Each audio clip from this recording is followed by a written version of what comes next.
Mummy काम करने का बहाना करके मुझे दूसरे कमरे में बंद कर देती थी, लेकिन मुझे किसी आदमी और मम्मी की अजीब अजीब सी आवाज़ें सुनाई देती।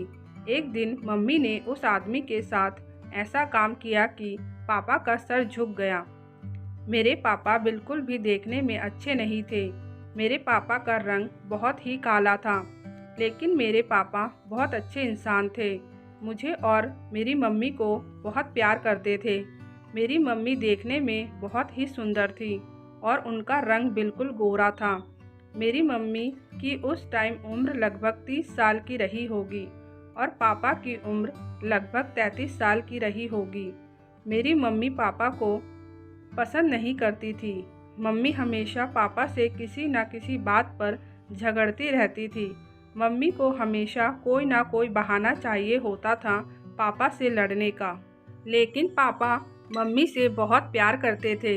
पापा हमेशा मम्मी को समझाने की कोशिश करते कि इंसान को उसके रंग से नहीं देखना चाहिए, लेकिन मम्मी है कि समझने को तैयार ही नहीं होती थी।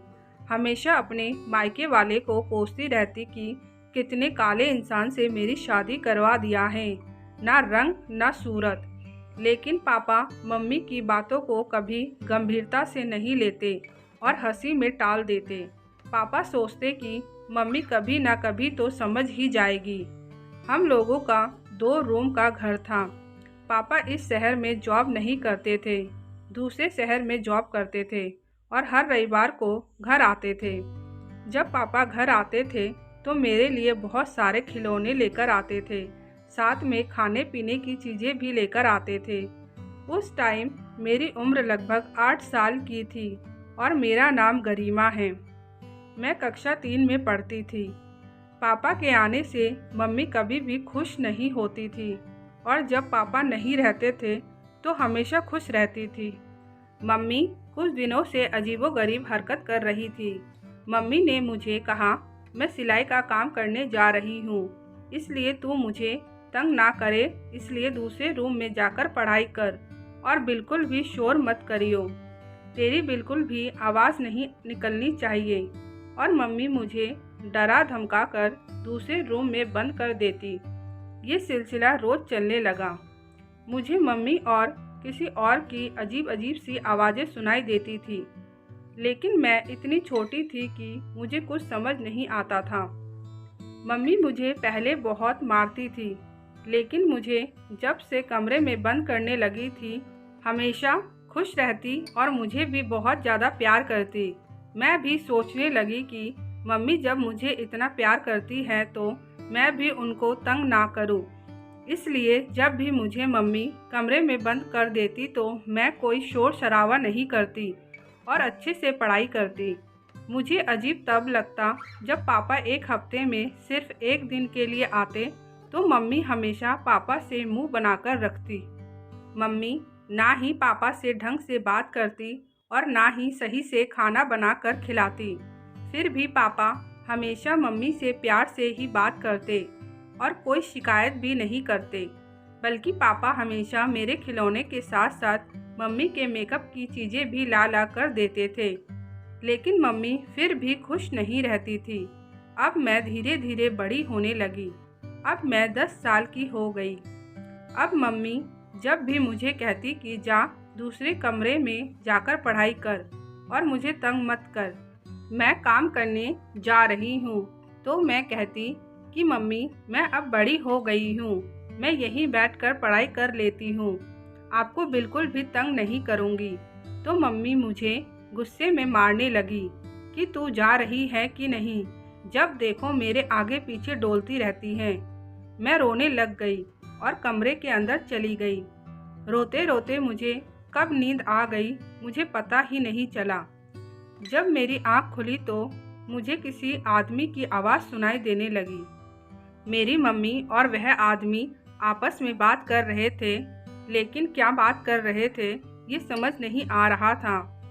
अब वह आदमी रोज आता और मम्मी मुझे मार पीट कर कमरे के अंदर बंद कर देती और कहती कि कोई आवाज़ मत करना। बस रविवार के दिन वह आदमी नहीं आता। मैं बहुत कोशिश करती कि सब कुछ पापा को बता दूं, लेकिन मम्मी के डर के आगे मेरी हिम्मत ही नहीं होती। एक दिन मम्मी उस आदमी से बोल रही थी कि मुझे प्यार करते हो, तो वह आदमी कहने लगा, हाँ बहुत प्यार करता हूँ। तो मम्मी कहने लगी, चलो भाग चलते हैं। इतने में वह आदमी बोलने लगा, मैं तुम्हें लेकर तो चलूं, लेकिन अभी मेरे पास कोई जॉब नहीं है। जैसे ही जॉब लग जाएगी मैं तुम्हें यहाँ से भगा ले जाऊँगा। तो मेरी मम्मी कहने लगी, तुम्हारी जॉब कब तक लगेगी? तो वह आदमी कहने लगा, 1 हफ्ते में जॉब लग जाएगी। तो मम्मी कहने लगी, ठीक है, 1 हफ्ते तक गुजारा करने के लिए मेरे पास इतना कुछ है। मम्मी कहने लगी, इस हफ्ते मेरे पति के आने से पहले चलो हम लोग भाग चलते हैं।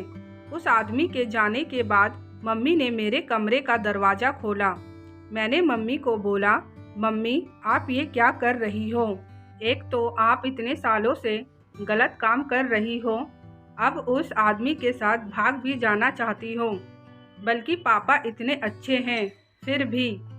तो मेरी मम्मी मुझे झाड़ू से पीटने लगी और कहने लगी, तेरी जबान कुछ ज़्यादा ही चल रही है, अपनी जबान को बंद कर ले, नहीं तो तेरी जबान मैं कैंची से काट दूंगी। तो मैं रोते रोते बोलने लगी, इस बार पापा को आने दो, मैं सब कुछ बता दूंगी। इस बात पर मम्मी ने मुझे बहुत ज़्यादा पीटा, इतना मारा कि मैं अपने बिस्तर से उठ भी नहीं पा रही थी। मम्मी उसी रात उस आदमी के साथ भाग गई और साथ में अपने सारे जेवर और घर में जितने सारे पैसे रखे हुए थे सब लेकर चली गई। 2 दिन बाद पापा आए। इन 2 दिनों में आस पड़ोस वाले मुझे खाना दे देते थे। पापा को जैसे ही मम्मी के बारे में पता चला, अपने सर पर हाथ मारते हुए कहने लगे, तेरी मम्मी ने मुझे कहीं मुंह दिखाने लायक नहीं छोड़ा है, यह भी नहीं सोचा कि हमारी बच्ची का क्या होगा। तेरी मम्मी कितनी खुदगर्ज निकली। पापा के साथ साथ मैं भी रोने लग गई। मैंने पापा को बोला, पापा मेरी ही गलती है, अगर मैं पहले से आपको बता देती तो ऐसी नौबत नहीं आती। लेकिन पापा ने मुझे कुछ नहीं कहा, उल्टा कहने लगे, बेटा तेरी मम्मी के दिमाग में इतनी गंदगी भर गई थी कि अगर तुम मुझे बता भी देती तब भी तेरी मम्मी अपने इस कुकर्म के लिए रास्ता ढूंढ ही लेती, इसलिए तू अपने आप को दोष मत दे। मम्मी को गए हुए 2-3 दिन बीत गए। अब पापा मेरी देखरेख करने के लिए दूसरे शहर जॉब करने के लिए नहीं गए, इसी शहर में एक कपड़े की दुकान में जॉब पकड़ ली। पापा ही घर का सारा काम करते और मुझे स्कूल छोड़कर अपनी जॉब के लिए निकल जाते। धीरे धीरे मैं भी घर के कामों में पापा की मदद करने लगी। धीरे धीरे हमारी ज़िंदगी नॉर्मल होने लगी। रविवार के दिन पापा मुझे कहीं ना कहीं घुमाने लेकर ज़रूर जाते। पापा के साथ जितनी खुश रहती थी, इतनी खुश मैं मम्मी के साथ कभी भी नहीं रही। मम्मी को गए हुए 2 महीने बीत गए। मम्मी एक दिन अचानक घर आ गई और पापा से माफ़ी मांगने लगी। मम्मी पापा को कहने लगी, वह आदमी तो मुझे धोखा देकर चला गया। मैं अपने साथ जितने पैसे और जेवर लेकर गई थी, वह आदमी सब लेकर भाग गया। मुझे समझ आ गया है, आपसे ज़्यादा मुझे प्यार कोई भी नहीं करेगा। और मम्मी पापा के पैरों पर गिर पड़ी और कहने लगी, मुझे माफ़ कर दीजिए, मुझे सबक मिल गई है। पापा मम्मी को अपनाने के लिए तैयार नहीं थे, लेकिन मेरे कहने पर पापा ने मम्मी को हमारे घर पर रहने दिया। लेकिन पापा और मैं कभी भी मम्मी से बात नहीं करते थे। लेकिन मम्मी अब सुधर चुकी थी। मैंने पापा से कहा, पापा मम्मी को माफ़ कर दीजिए और उन्हें अपना लीजिए। पापा ने मेरे कहने पर मम्मी को माफ़ तो ज़रूर कर दिया, लेकिन पापा के मन में मम्मी के प्रति अब वह प्यार नहीं रहा जो पहले था। बस मेरे लिए मम्मी के साथ ज़िंदगी बिता रहे थे। अब मैं 19 साल की हो गई हूँ, लेकिन पापा अभी भी मम्मी को मन से माफ़ नहीं कर पाए।